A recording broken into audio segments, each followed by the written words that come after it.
uye ngo-11.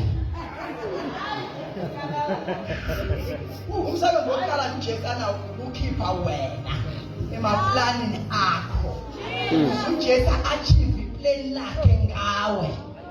And now the problem when Jesus is taking you out of your plan, ulimala umama okuzalayo athi so wenza lento yini lento lona.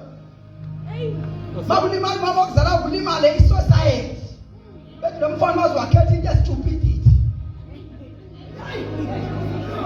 Basho ukuthi ngibawudokotela wezimpilo zabantu bathi ubutshupidity basho kusuka kwami ngiyongena kamoya wempilo yomuntu yokhakha izinto ezafasa iminyaka yeza gqonge ngivule athi umuntu afike bangena malazi ngisho igama lakhe engathetha ngishona phesana khona imuthatha into yasezulwini athi ingela siyebanda imuthatha iphakame bathi labantu lethe isebenzi.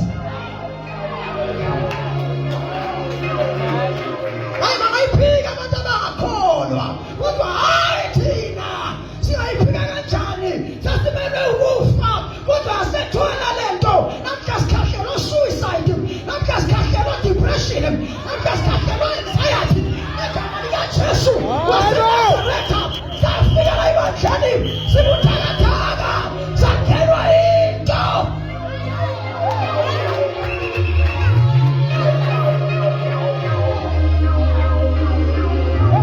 Never die, Babushmena. We shall not die before our time. Yeah.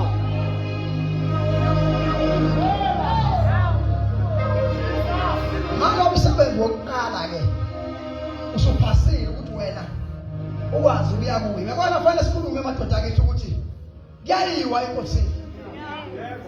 As young people, we must learn this that kuyayiwa enkosini. Kuyayiwa.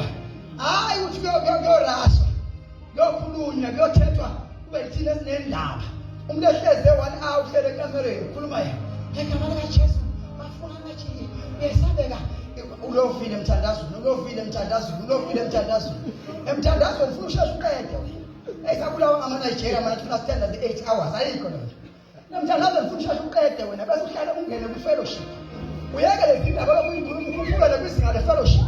Basi uyamuzwa ntale mbambane mthintana uza ukuthi hawu angisho lutho we are in fellowship. Without fellowship there is no prayer. Now when there is fellowship there is now an exchange of feelings. He begins to inflict to you his emotions.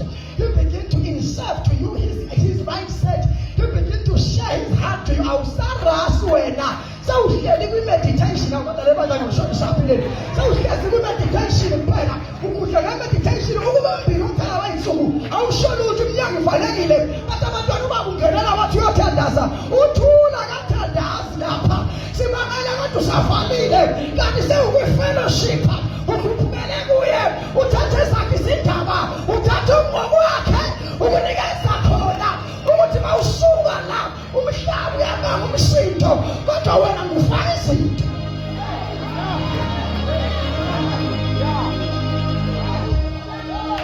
One of the reasons we go to prayer sibe sabeki shabatimole ngasesabi shabantu nje emphakathini bengasesabi ukuba singena i-fellowship sina umsindo okuzepheli apha uthandaza ngeqephu for 30 minutes ngiyambisa for 30 minutes ngiyahlambulula for 30 minutes ngishintsha engize ngaso for 30 minutes ngifuna bese ngikhotha amanzi wathi ezwini lakho akukho wathi ezwini lakho lapho ngoba uJehova izwi lakhe linama principles wayilona uyibona ukuthi wathi ezwini lakho uyoveka ama principles uhoho bakutshela abafundi bathi bamkhumbuza umbambe ngezwi lakho unomvulo bani wena